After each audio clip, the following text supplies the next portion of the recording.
Jeremy, firstly tell me, what do you think of Star Wars fans? I think Star Wars fans are very loyal. They stay loyal because something new is coming out about Star Wars, whether it be a new film, the Clone Wars on television, or a new figure. You know, a surprisingly well-made figure. You think, oh, this is interesting. And I think Star Wars fans have kept this whole thing going for 30 years.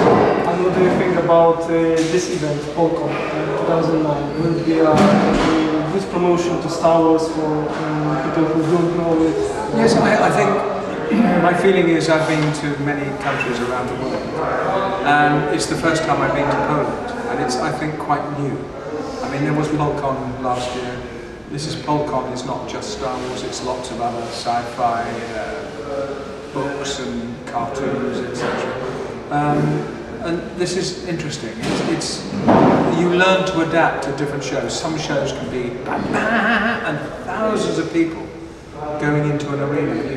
You don't know. This is gentle, it's calm, and it will grow. I think it will get bigger and bigger and bigger. There's a nice side of it which is Star Wars, and then there are other things as well. And when I go to big events, there's a mixture of Star Trek actors, Star Wars, Battlestar Galactica, everything. So it's really good. And what do you think of your character Boba Fett? Do you think it was a lifetime mistake, or it was your best role? What do you think of it? It's not a lifetime mistake. It's certainly not the best role.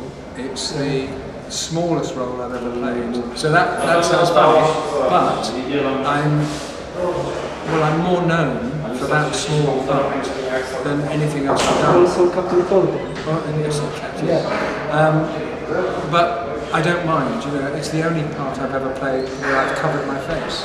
Yeah. But you know, it was a terrific part to play, and the rewards afterwards when people say, "Mr. Bullochiem, you changed my life.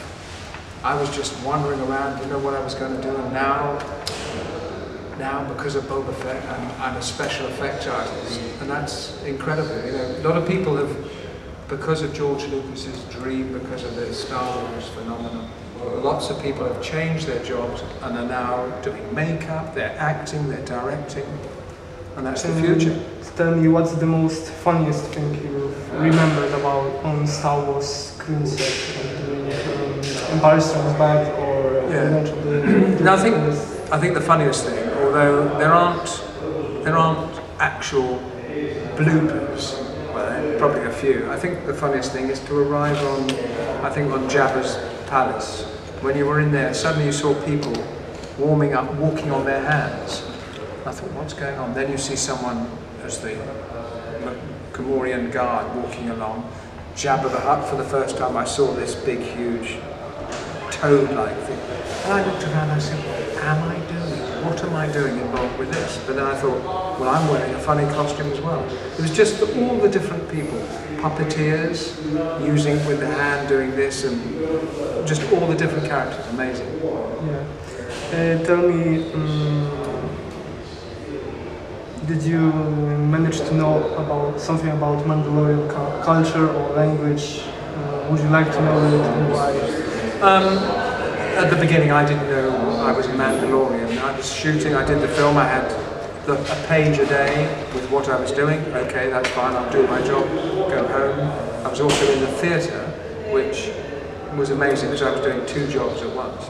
But now sometimes, as I'm getting older, I think maybe I should learn about the Mandalorian culture. Maybe I could speak Mandalorian. Maybe I could become fluent. Maybe I could be a professor of Mandalorian and I could get a doctorate. Yeah, Kaeldera Dhervena said that culture, she managed to achieve a language that most Star Wars fans know. Yeah, yes. It's very popular. Like Vod, which means brother, or Kalboir, which is addressed to father. I think Karen Travis, I've met her several times, so I think she's a wonderful writer. She really is. Yeah. Did you manage to read some of these books? This I've started to read, but again, at the moment I don't have time.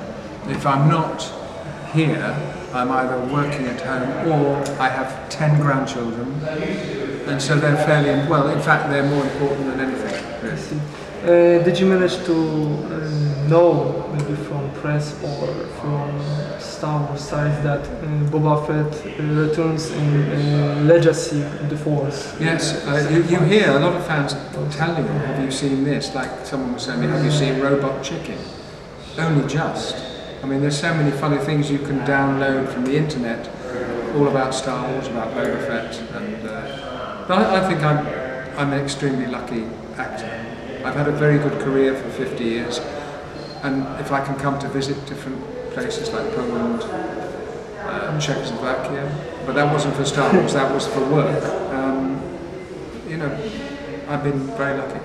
And if you got a chance to, let's say, play Kaeldera Dhervena in the movie, you know Kaeldera Dhervena? Yes. Yeah, Papa Karl, you would agree on that role?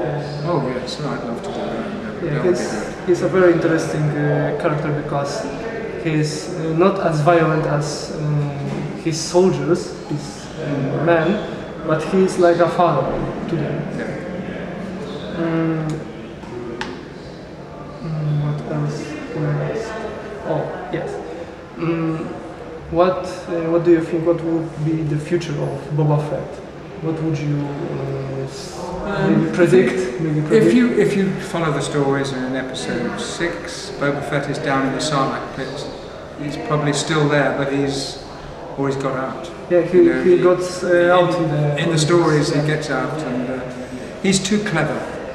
He's too clever to remain down below. And the finish of Boba Fett, so he's still around, and there's a future for him. He would slow down a bit as he gets older, but he's still dangerous.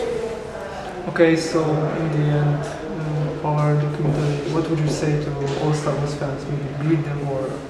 Well, to all Star Wars fans, I would say keep supporting Star Wars, keep following it, keep your ideas, keep your writing, your acting, your directing, your special effects work. It's all through George Lucas's Star Wars, so keep going. Christian Kroak here. Thank you, Jeremy. Absolute It was a pleasure to have an interview. Thank you very much. Thank you. Thanks.